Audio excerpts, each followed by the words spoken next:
Now, I won't bother going through the list of everything you've got because the programme's only an hour long. But how many cars have you got these days? Oh, there are 37 vehicles, including motorbike. That's including motorbike and staff cars because the people who work for me. Staff cars. Staff cars. Staff cars. They don't have little flags and swastikas on,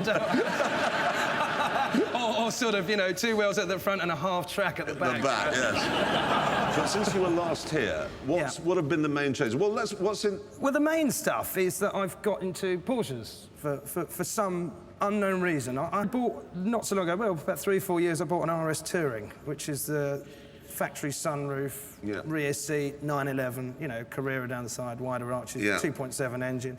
Then I got a 911 GT3 RS. The reason being because I thought this car is going to be a future classic. A 997? A 997 GT3 RS, yeah. I've then subsequently gone and got myself a 911 RS lightweight. No, because I still genuinely don't get the appeal of 911s. Right. I mean, have you driven a modern-day turbo? Not for a while, but I've driven the But you know RS, what I mean? Yeah, sure. So you drive that, or even a GT3 RS, okay? I drive that and think, well, actually, this is a nice car. I don't like it, but it's a nice car. Yeah. Then I got into a GT2 the other day, the new GT2. Yeah, the turbo, yeah. It's absolutely hideously horrid.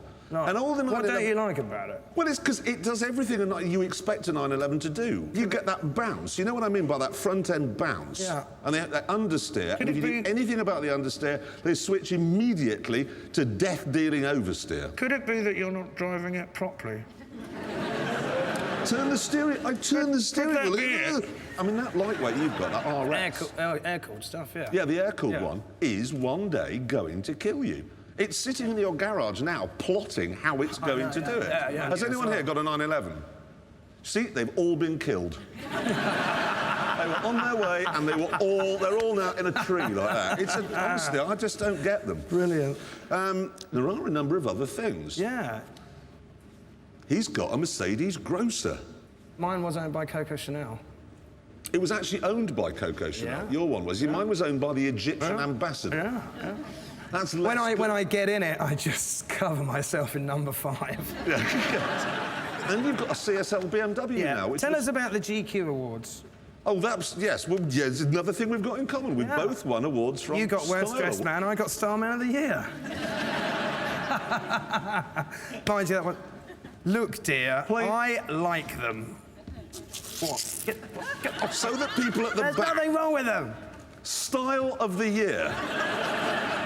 They're nice. It's not nice, it's hideous. Just because Alpine Stars don't make you shoes.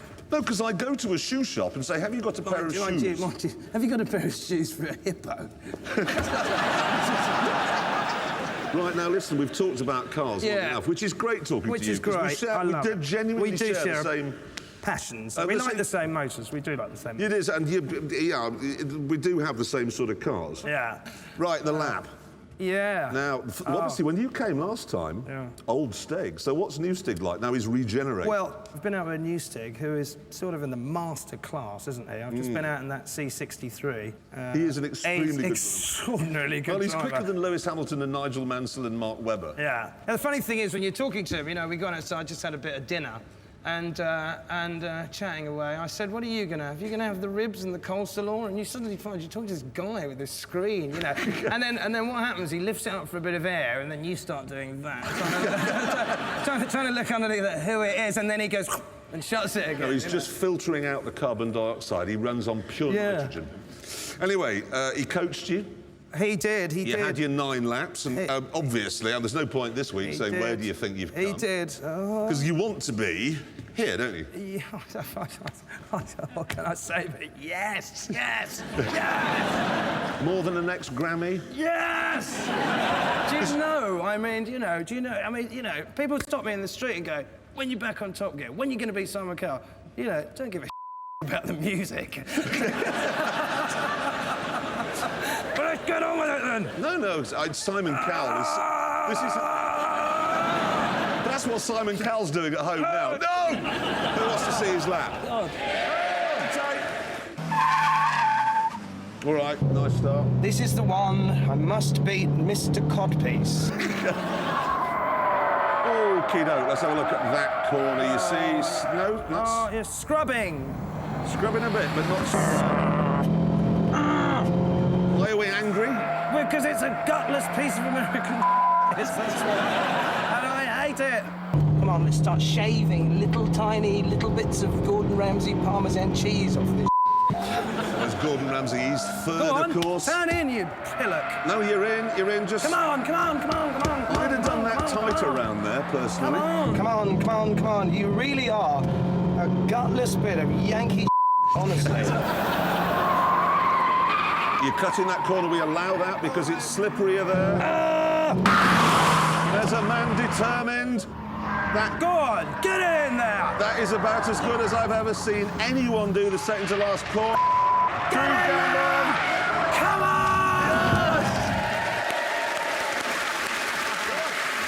Oh no! I can't take it. Do you know, I was sitting there yesterday. I thought, Top Gear tomorrow. I'm watching the right stuff, which I really enjoy. Sod it, get to bed, and make sure you're fresh as a daisy. What, you had an early night? I had an early night, yeah. So that you'd be capable of doing that? So that I'd be capable of doing this. Well, what I've got here, this is the piece of paper just been given to me by the producer with all your 9 laps. It just isn't important, this, is it? You know, I mean, there are more important things going on in the world. This is not important, but right. It is important. So, your fastest lap of the 9. Oh, Christ, what is it there? What was he? No, 140. nothing. 1:45.9. 45.9. Come on, surely it's... Your fastest lap. 1. I hate this. I watch other people. I'm not supposed to be doing this. I'm supposed to watch other people. 40. Oh. 6.2.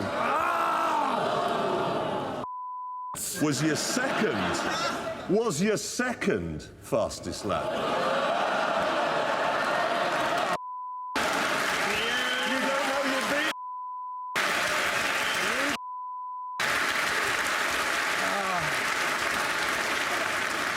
Look, all I want to do... 146.2 was your second fastest. Please let me pull out a fact. You did another 146.2, or 148.22. Yeah, that was when 149. Yeah, but that was when I got the wrong gear. 147, 148, and then on lap 8, that would be your quickest. Well, you've got 145.9 to beat. 1:45.8.